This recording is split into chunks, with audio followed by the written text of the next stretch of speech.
안녕하십니까. 장대비를 뚫고 성전을 찾으신 우리 모든 믿음의 가족들을 환영합니다. 이렇게 밖에 이렇게 막 천둥도 치고 비가 막 치고 퍼붓듯이 쏟아지는데 그 비를 뚫고 이 자리에 계신 모습을 보니 마치 기도원의 300용사를 보는 것 같습니다. 우리 하나님께서 이 자리에 함께 하신 우리 믿음의 가족들을 위해 귀한 축복으로 함께 하시길 간절히 바랍니다. 우리 이 시간 열왕기상에 있는 말씀 보시겠습니다. 열왕기상 18장에 있는 말씀입니다.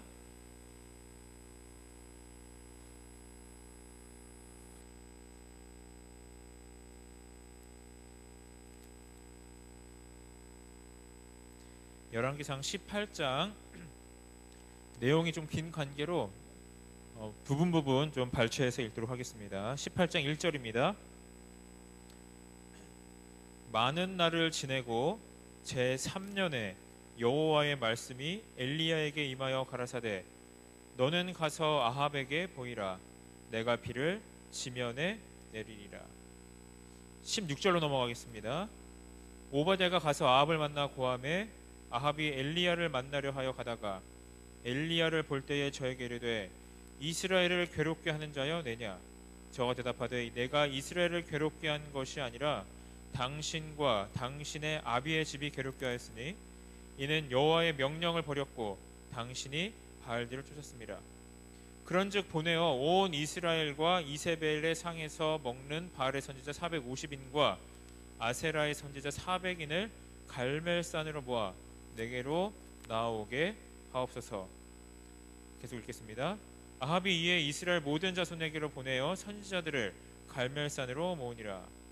엘리야가 모든 백성에게 가까이 나아가 이르되 너희가 어느 때까지 두 사이에서 머뭇하려느냐. 여호와가 만일 하나님이면 그를 쫓고 바알이 만일 하나님이면 그를 쫓으시니라 하니 백성이 한 말도 대답지 아니하는지라. 30절 잠깐 보겠습니다.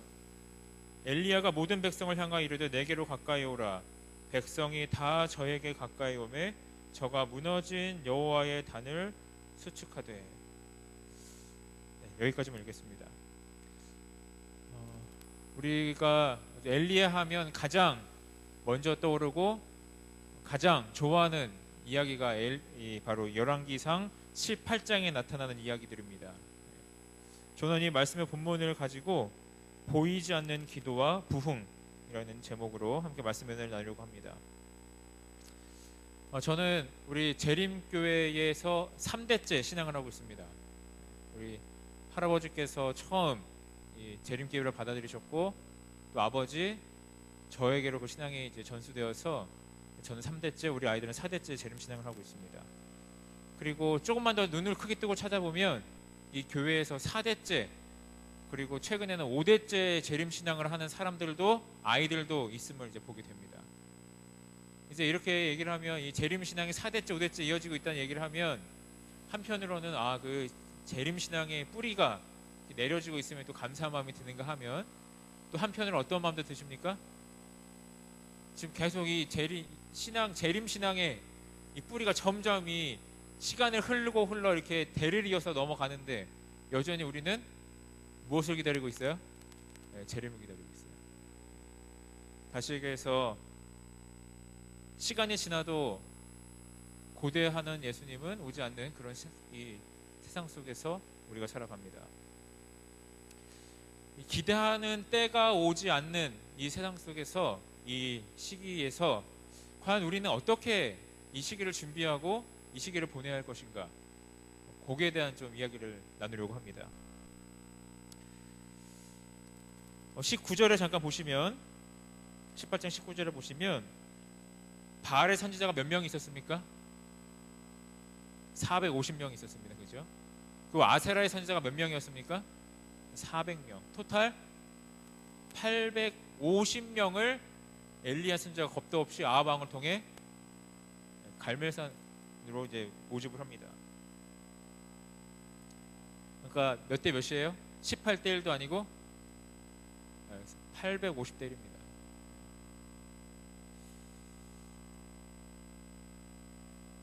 아까 말씀을 시작할 때 기도원에 대한 얘기를 드렸는데요. 기드온에게 최종적으로 주어진 군사의 숫자가 몇 명이었습니까?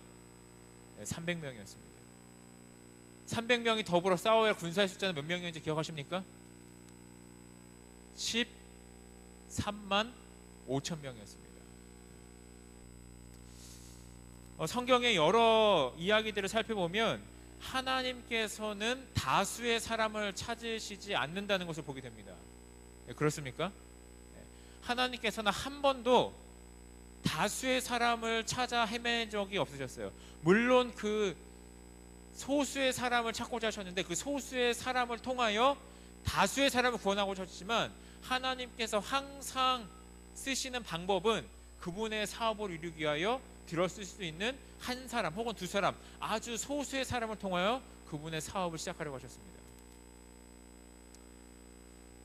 여러분, 그 하나님께서 찾으시는 소수의 사람은 어떤 사람들일까요? 하나님께서 이 바알과 아세라의 이 우상 숭배로 찌들어 부패한 이스라엘 백성들을 구원하고 그 백성들을 통하여 이 온 세계를 구원하시려고 하셨는데 그 큰 그림 속에서 한 사람, 엘리야 선지자를 찾으셨고 그 엘리야 선지자는 어떤 사람이었습니까? 우리 18장 1절 아까 읽어보신 데 보시면 엘리야 선지자가 많은 날을 지내고 몇 년이 지났어요? 3년이 지났어요. 3년이 지났습니다. 여러분, 엘리야 선지자는 이 3년 동안 무엇을 경험했습니까? 우리가 아는 건 많지 않아요. 성경에 기록된 것은. 이 3년이라는 시간 동안 엘리야 선지자는 어디에 있었고요? 처음에는요, 그리시네가에서 아침 저녁으로 날라다주는 까마귀가 날라다주는 그런 밥을 먹었고요. 또 거기다가 어디로 옮겨갔습니까? 네, 사르밧으로 옮겨가서 그 과부를 만나고 그 과부에게 믿음을 심으므로 그 과부의 집에서 머물면서 기름과 가루가 떨어지지 않는 그런 경험을 합니다. 그리고 얼마 지나지 않아서 그 과부의 아들을 죽고 과부의 아들을 살리는 일을 하죠. 그 세 가지 일 외에는 이 3년이라는 시간 동안 엘리야 선지자가 무엇을 했고 어떤 시간을 보냈는지에 대한 기록은 성경에는 없습니다. 여러분, 이 엘리야 선지자가 무엇을 했을까요? 3년이라는 시간 동안요. 이 그리시네가에서 아침 저녁으로 그 까마귀가 오는 그 사이 시간에 엘리야 선지자가 무엇을 했을까요? 과부가 이렇게 음식을 해다 주는 그 시간, 그 사이 시간 동안 이 엘리야 선지자는 무엇에 집중했을까요? 과부의 아들이 죽어서 그들을 살려 일으키긴 했지만 그 시간 외에 수많은 3년이라는 시간 동안 이 엘리야 선지자는 무엇을 하고 있었을까요? 우리 영감의 걸 선지자와 왕 133페이지에서는 아주 중요한 주석을 달아주고 있습니다. 제가 읽겠습니다. 엘리야는 오랜 한발과 기근의 세월 동안 이스라엘 백성의 마음이 우상 숭배를 버리고 하나님께 돌아와 충성하게 되기를 열심히 기도하였다. 뭐 했다고요? 열심히 기도하였다. 하나님께서는 당신의 계획에 따라 일하고 계셨다. 그러므로 당신의 종이 할 수 있는 것은 믿음으로 기도하면서, 믿음으로 뭐 한다고요? 기도하면서 결정적인 행동을 할 수 있는 때를 기다리는 것뿐이었다. 그러니까 엘리야 선지자가 3년 동안 어떤 하나님의 말씀이 임하시기를 기다렸는데 그 모든 그 사이사이 순간순간마다 엘리야 선지자가 했던 건 무엇이라고요? 잠잠한 가운데 하나님께 기도했다는 것입니다. 하나님께서는 그분의 사업을 위하여, 그분의 구원 사역을 위하여 사람을 찾으시는데 여러 사람을 찾으시는 것이 아니에요. 소수의 사람을 찾으시는데 그 사람은 어떤 사람인가? 엘리야 선지자의 경우를 통해 봤을 때 그 사람은 어떤 사람이었습니까? 무엇을 하는 사람이었어요? 기도의 골방에서 하나님께 무릎 꿇는 사람이었습니다. 우리는 알게 됩니다.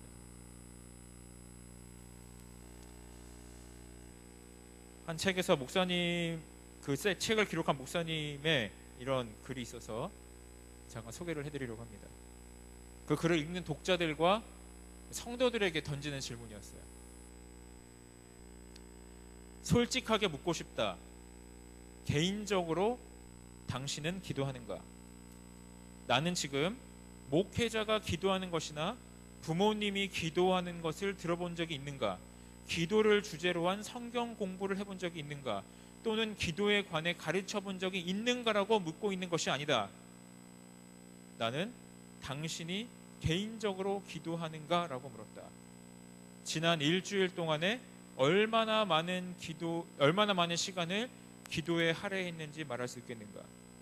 최소한 10분이나 15분 동안이라도 오로지 기도에만 집중해 본 적이 있는가? 여러분, 담임 목사님께서 여러분 가정을 방문하셔서 이렇게 물어보신다면 어떡하시겠습니까? 최소한 10분이나 15분 동안이라도 오로지 기도에만 집중해 본 적이 있는가? 여러분, 허드슨 테일러라고 혹시 아십니까? 허드슨 테일러가 어디 선교의 아버지죠?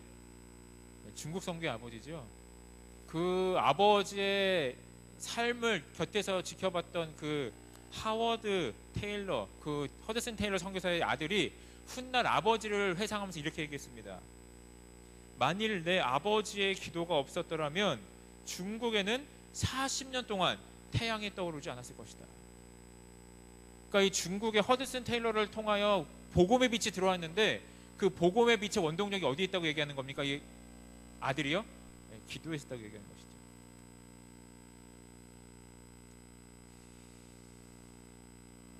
하나님께서 엘리야에게 비가 있겠다고 말씀하셨는데 이때까지 먹구름이 하나도 보이지 않았습니다. 그렇습니까?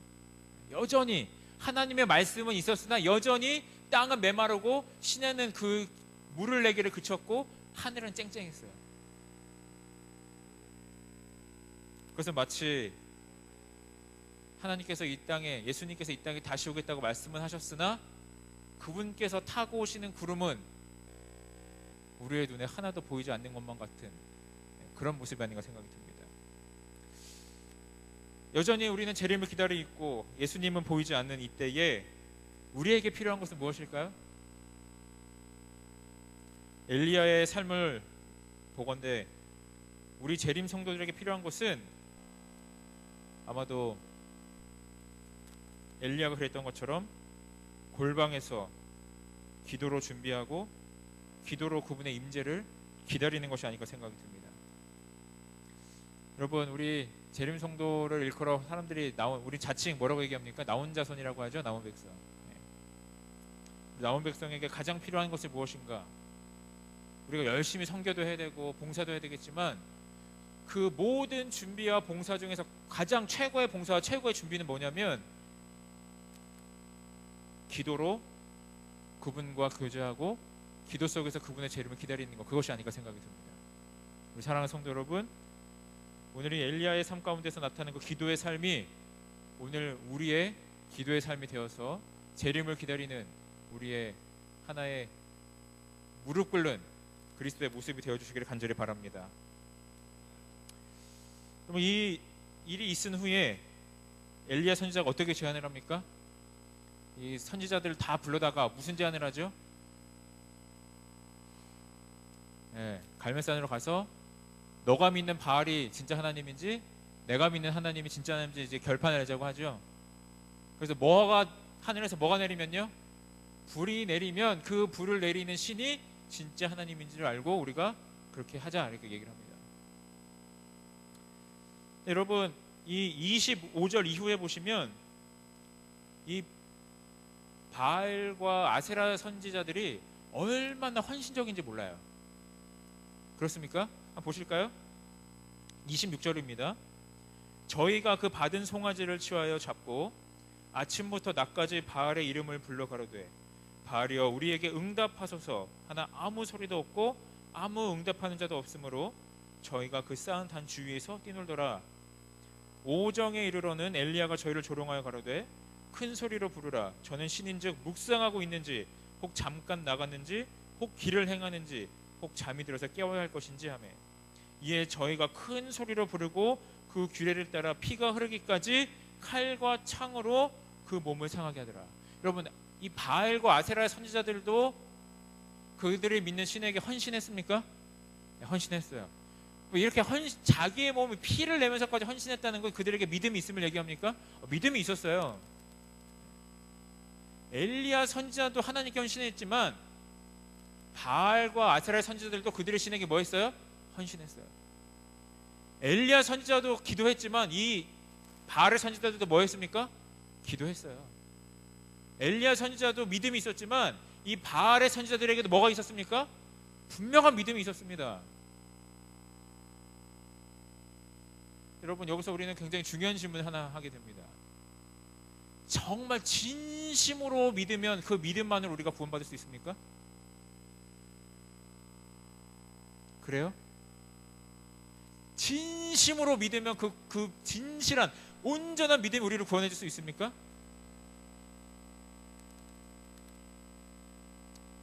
여러분, 혹시 그 한겨울에 그 눈 덮인 강을 건너보신 적이 있으신지 모르겠어요. 저는 그 눈 덮인 강을 감히 못 건너겠더라고요, 무서워서. 근데 제가 예전에 같이 공부하던 한 형님이 학교에서 이제 숙제를 해줬습니다. 겨울에. 그게 무슨 숙제였냐면 조용한 곳으로 가서 하나님과 대화하고 기도하고 그것을 이제 경험을 어땠는지 그 느낌을 적어내는 게 숙제였어요. 근데 그 형님께서 학교 뒤에 있던 그 호숫가로 이렇게 가는데 눈이 덮였으니까 겨울에 이게 얼마나 얼었는지 잘 안 보였던 것이죠. 그래서 그 형님이 이제 그 호수를 지나가다가 호수를 두 발로 걸어갔다는 거는 그 얼음이 절대로 깨지지 않을 거라는 믿음이 있으니까 걸어가는 거 아니에요, 그죠? 깨질 것 같으면 걸어가겠습니까? 근데 이 형님은 아무 의심 없이 진짜 확신을 하고 깨지지 않겠다, 이 정도 추위에는 깨지지 않겠다고 걸어가다 빠졌어요. 실제로요. 근데 이게 얼음 위로 올라오려고 하는데 얼음이 올라오려고 힘을 주면 계속 얼음이 깨지는 거예요. 나중에는 이걸 몇 번 반복하다가 몸이 이제 저체온증이 와서 소리도 안 나오는데 살려주세요도 안 나온다는 거 있어요. 짐승같이 울부짖는 소리밖에 안 나오더래요, 실제로. 근데 그 길을 지나가던 한 사람이 그 소리를 듣고 이상하다 싶어서 가서 보니까 사람이 빠져 있는 거예요. 그래서 그 소방서 대원들 불러서 그분을 이제 다행히 병원에 옮겨서 며칠 병원에 있고 다행히 회복이 됐는데 그게 그 지역 그 뉴스에까지 났어요. 이제 앤드류스에서 공부할 때 일입니다. 여러분, 진짜로 확실히 온전히 그게 얼음이 깨지지 않을 거라고 믿으면 그 얼음이 안 깨지나요? 반대로 얼음이 깨질지도 모르겠는데요? 어쩌면 약간은 불안한 마음으로 조심조심 걷는데 그 얼음이 3m짜리 얼음이에요. 예를 들어서요. 그러면 그 조금 믿음이 연약하다고 해서 그 얼음이 깨질까요? 여러분, 소위 어떤 많은 사람들이 어떤 이야기를 하냐면 이 길로 가나 저 길로 가나 어디에 가면 된다고 얘기해요? 서울만 가면 된다고. 또 다른 이야기로는 등산하는 사람들은 이 길로 가나 저 길로 가나 어디만 가면 돼요? 정상에만 간다고 얘기해요. 그래서 그 이야기를 어디에 갖다 붙이냐면 종교에 갖다 붙입니다. 이 하나님을 믿든 저 하나님을 믿든 어떻게 믿기만 하면 돼요? 진실하게 믿으면 그것으로 다 된다고 얘기를 합니다. 여러분, 우리가 하늘 가는 여정이 등산 가는 여정과 비교할 수 있겠습니까? 여러분, 우리에게 진실하고 온전한 믿음이 필요하지만 그 앞에 반드시 선행되어야 될 것이 있는데 그게 어떤 거예요? 내가 믿는 대상이 누구냐는 것입니다. 그렇습니까? 믿는 대상이 잘못되면 그 믿음이 아무리 깨끗하고 아무리 순전해도 의미가 있어요, 없어요? 없다는 거예요. 여러분, 바알의 선지자들이 정말로 바알 믿었습니까? 네, 믿었습니다. 진실되게 기도했습니까? 여러분, 엘리야보다 더 오래 기도했고 더 정말 그 열심을 다해서 기도하지 않았습니까? 그 열심과 헌신과 믿음이 분명히 필요하지만 그 이전에 반드시 필요한 것이 있는 것이 뭐냐면 올바른 대상과 올바른 하나님을 향한 그 방향이 더 중요하다는 것이죠. 오늘 우리 하나님께서 우리로 하여금 그 확실한 믿음의 대상이 되어주시면 감사드리기 바랍니다. 네. 하나님께서 오늘 우리에게 변치 않고 흔들리지 않고 우리에게 온전한 사랑이 되시는 그 하나님이신 우리가 알기에 우리가 그 믿음의 대상에 대해서 고민할 필요가 있어요, 없어요? 없어요. 그렇기 때문에 우리가 그 다음 단계에 뭘 고민하면 되는 겁니까? 믿음의 지경을 놓고 우리가 감히 고민하는 것이죠. 오늘 하나님께서 우리에게 바알의 선자들과 같이 잘못된 믿음의 방향을 주지 아니하시고 굳건한 반석과도 같은 하나님을 향한 믿음을 주심에 감사드립니다. 마지막으로 하나님께서 온전히 헌신한 한 사람을 통해서 하시는 일에 대해서 살펴보고 오늘 말씀을 마치려고 합니다. 여러분 21절에 보시면은요, 백성들에게 엘리야가 이렇게 얘기합니다. 엘리야가 모든 백성에게 가까이 나아가 이르되 너희가 어느 때까지 두 사이에서 머뭇머뭇하려느냐. 여호와가 만일 하나님이면 그를 쫓고 바알이 만일 하나님이면 그를 쫓을지니. 백성들이 어떻게 했어요? 백성들이 어떻게 합니까? 한 말도 얘기를 하지 않았어요. 그리고 똑같은 이 질문 많이 들어본 질문 아닙니까? 이 질문 어디서 들어봤습니까 우리? 네? 여호수아가 가나안 지경에 들어가면서 백성들에게 한 말이잖아요. 근데 그때만 해도 이 백성들의 상태가 나쁘지 않았어요. 그 말에 백성들이 어떻게 얘기했습니까? 내가 하나님을 믿겠다는 고백을 합니다. 근데 이 열왕기상에 와서는 그들의 믿음이 완전히 바닥으로 떨어져서 이 엘리야 선지자의 이 질문에 아무도 대답하는 사람이 없고 결심하는 사람도 나타나지 않았습니다. 여기서 머뭇하다라는 말의 뜻이 뭐냐면 절뚝거리다는 뜻이에요. 절뚝거리다. 일로 가지도 못하고 절로 가지도 못하고 일로 가려도 아이고 이쪽 아니지, 절로 가도 아이고 이쪽 아니지. 그러니까 신체가 불편해서 절뚝거리는 게 아니라 결정을 못해서 절뚝거리는 거예요. 여러분 세상에서 가장 불쌍한 사람이 누구라고 생각하십니까? 저는 개인적으로 목사로서 하나님께 온전히 헌신하지도 못하고 그렇다고 세상에서 마음대로 살지도 못하는 사람이 가장 불쌍하다고 생각해요. 그렇지 않아요?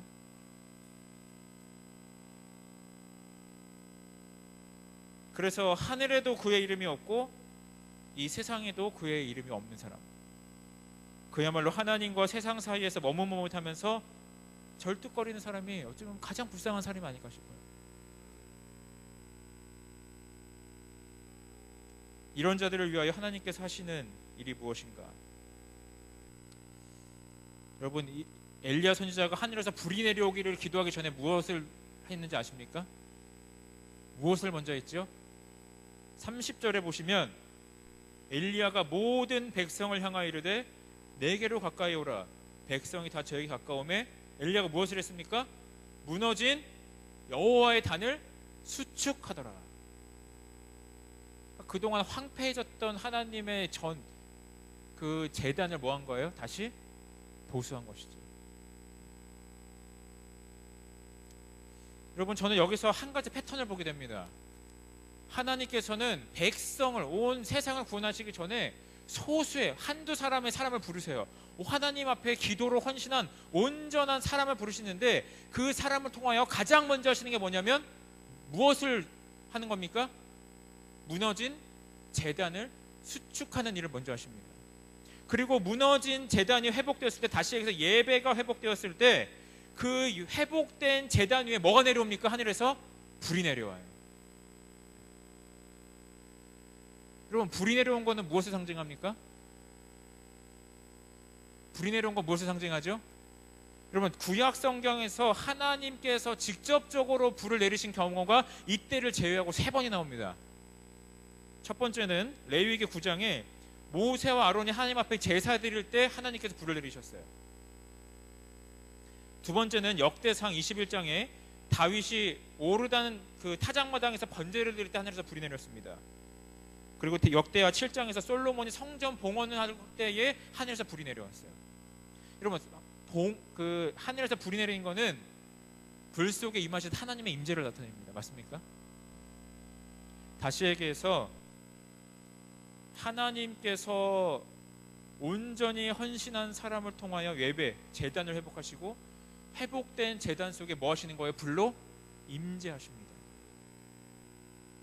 그리고 그 임재를 사람들이 보고 뭐예요? 하나님께 돌아옵니다. 여러분 그러므로 하나님의 존재는 증명하는 것이 아니라, 논리로 증명하는 것이 아니라 뭔 거예요? 경험하는 거예요.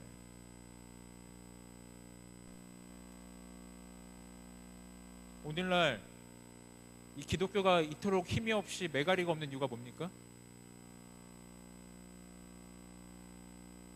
세상이 여러분 논리로 설득되지 않습니다. 그죠?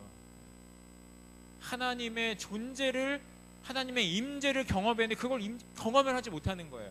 그 임재를 경험하지 못하는 이유는 뭡니까? 예배가, 제단이 회복되지 못하기 때문에 그렇습니다. 그 예배와 제단이 회복되지 못한 이유는 무엇입니까? 하나님께 온전히 헌신한 사람들이 너무나도 없기 때문인 것이죠. 여러분 혹시 D.L. 무디라는 사람의 이름을 들어본 적 있으신가 모르겠습니다. 이 D.L. 무디는 하나님께 쓰임받았던 영적 거장의 한 사람으로 일컬음을 받는데요. 그는 미국 매사추세츠주 노스필드의 한 가난한 가정에서 태어났습니다. 4살 때 아버지를 여의고 9남매가 어머니 밑에서 힘겹게 생계를 하다 보니까 정규교육도 받지 못했다고 합니다. 그래서 구두방 점원을 일했고, 그러다가 하나님을 만나면서 수만 명의 사람들을 하나님께로 이끌게 하는 위대한 영적 지도자가 됩니다. 근데 참 재밌는 것은 이 사람이 정규교육을 제대로 못 받았다 보니까 이렇게 설교하고 할 때 그렇게 맞춤법이나 이렇게 문법이 많이 틀렸다 그래요. 근데 그런 사람을 통해서 수만 명의 사람이 모였다는 거, 하나님 앞에 회심했다는 겁니다. 근데 나중에 이 D.L. 무디 목사님께서 뭐라고 말씀하셨냐면, 자신의 삶을 변화시키도록 이끄는 그 한마디가 있는데, 그 한마디가 이렇습니다. 하나님께 온전히 헌신된 한 사람을 통해 하나님께서 과연 무엇을 하실 수 있는지 이 세상은 그것을 볼 필요가 있다. 다시 한번 들어보세요. 하나님께 온전히 헌신된 한 사람을 통해 하나님께서 과연 무엇을 하실 수 있는지 이 세상은 그것을 볼 필요가 있다. 사랑하는 성도 여러분, 오늘 우리 재림교회를 통하여 하나님께서 하나님 앞에 온전히 헌신된 한 무리를 통하여 어떤 일을 하실 수 있는지 보게 될 그날을 꿈꿉니다. 우리 태교원 성도님들 온전히 헌신된 그 한 분 한 분을 통해서 하나님께서 어떠한 일을 행하실 수 있는지 그 일을 온 세상에 볼 수 있다면 얼마나 좋을까요?